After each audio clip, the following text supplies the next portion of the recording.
أعوذ بالله من الشيطان الرجيم. بسم الله الرحمن الرحيم.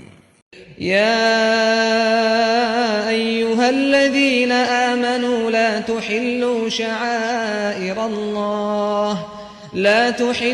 شعائر الله ولا الشهر الحرام ولا الهدي ولا القلائد ولا آمين البيت الحرام يبتغون فضلا من ربهم ورضوانا وإذا حللتم فاصطادوا ولا يجرمنكم شنآن قوم أن صدوكم عن المسجد الحرام أن تعتدوا وتعاونوا على البر والتقوى ولا تعاونوا على الإثم والعدوان واتقوا الله إن الله شديد العقاب۔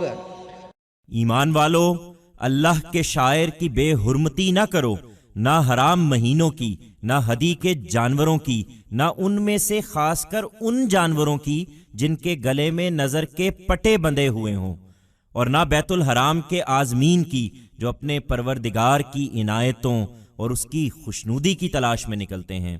ہاں، جب احرام کی حالت ختم ہو جائے تو شکار کر سکتے ہو۔ تمہارے لیے مسجد حرام کا راستہ کچھ لوگوں نے بند کر دیا تھا، تو ان کے ساتھ اس بنا پر تمہاری دشمنی بھی تمہیں ایسا مشتعل نہ کر دے کہ تم حدود سے تجاوز کرو۔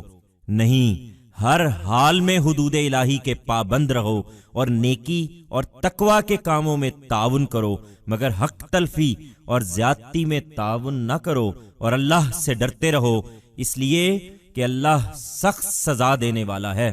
Believers, do not violate the shire of God, or the sacred months, or the animals of Hadi, or, specifically those among them, whose necks are decked with collars of vow, or those people who have set out for the sacred house to seek God's grace and pleasure. However, once you take off your ihram you are free to hunt. Some people had stopped you from coming to the sacred house. So, even your animosity against them should not incite you so much that you cross the limits. No, abide by these limits come what may, and collaborate with one another in what is virtuous and pious but not in what is unjust and oppressive. And remain fearful of God because God is stern in retribution.